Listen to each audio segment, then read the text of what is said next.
Last night I was drifting through Yahoo, which I do when I'm not feeling sufficiently depressed, I guess. Just kidding. Just to see what's up in the news. I don't really pay attention to much of it. But one of the things that I noticed was Steve Jobs had died, and I said that to my hostess here, and she was shocked, and I was kind of shocked. I don't know the man. I do use his products. We've got one of the original Macintosh laptops. It's a laptop, but you got a pretty big laps for it. It's got a built-in handle and a roller ball, and we've got it down to basement. We plug it in every so often, and by God, the damn thing starts up. It just fires up like Woody Allen's Volkswagen in Sleeper. And I use Macs to this day. We went the other route with other computers when Macs were seemingly to have a compatibility issue. But I got so mad at the other computers because of their lack of performance that I finally have come back to Macs. And all the kids have Mac laptops. I mean, my son has one for school that's not a Mac laptop. But we all use Macs, and I've got a Mac Pro that was given to me by my friend Stuart, who, oddly enough, died in his early 50s of pancreatic cancer, which kind of was the thing that eventually got Jobs. But my wife and I talked this morning, and she said, go watch his commencement speech at Stanford University on YouTube.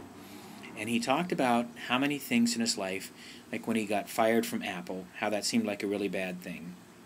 But he started to see that his life was kind of directed, that he was living a life, the only life that he could live, which I've said for years, your life is perfect. You're perfect. The life you're living is perfect, and you can't step outside that perfection unless you go into the illusion of the mind, unless you go into the world where that little reptilian voice talks to you and tries to tell you that things are different than they actually are. But he said a few things, and one of the things he said was he read a quote once, live today as if it's the last day of the rest of your life, because someday you'll be right. Which I guess he was, and it was funny to be reading it the day after he died, and this was in 2005, I think it was. But he talked to these kids, and he'd never graduated from college, and he was talking to them, and he said, whatever you do, follow your heart. Be foolish, have fun, and follow your heart. And this is what I say to people.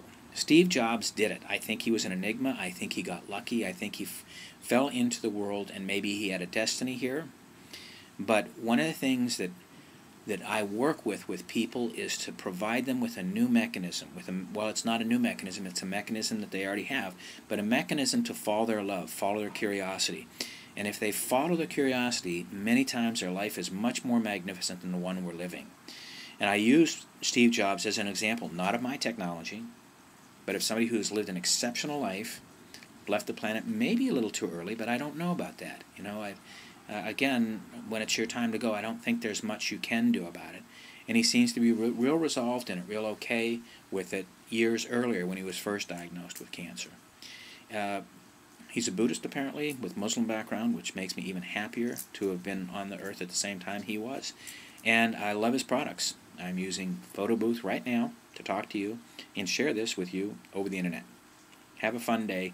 www.micpeakperformance.com and www.momhasfun.com.